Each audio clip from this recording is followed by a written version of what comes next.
From the KBIA newsroom, I'm Janet Saidi. Federal officials with the Department of Homeland Security and Immigration and Customs Enforcement toured a warehouse in South Kansas City yesterday with an eye toward turning it into a mass detention center. Savannah Hawley-Bates reports. The City Council approved a moratorium so that no organization, including ICE, except for the City Council, could build a detention center until 2031.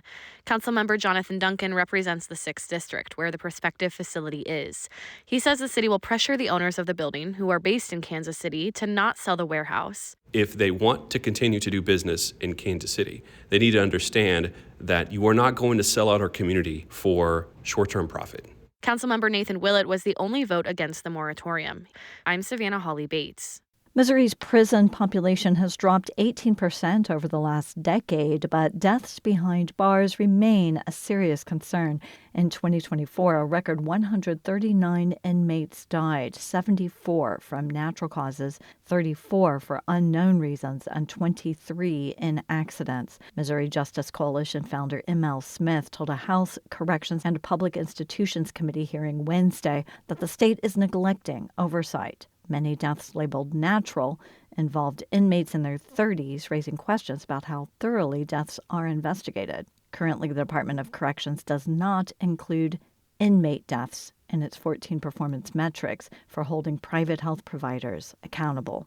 Missouri Senate Democrats spent roughly 2 hours yesterday filibustering the first batch of gubernatorial appointments brought before the Senate. From St. Louis, Sarah Kellogg reports. This marks the first time Democrats have disrupted Senate proceedings this session. It comes after relationships between the two parties soured last year due to Republicans forcing votes on controversial bills. Ultimately, Senate President Pro Tem Cindy O'Laughlin withdrew the list of appointments for now. It could come back up as early as Tuesday. St. Louis Democrat Steve Roberts is one of the senators who filibustered the appointees. He says the purpose of the pushback was to say, quote, "We're not going to just have a rubber stamp Senate." I think that it's vitally important that we do a thorough job and just make sure that we just aren't signing off on people without digging into it. However, Roberts also said that the filibuster is related to how the Senate ended last year. Democrats warned last year that this session would include disruption. In Jefferson City, I'm Sarah Kellogg. I'm Janet Saidi, KBIA News, Columbia.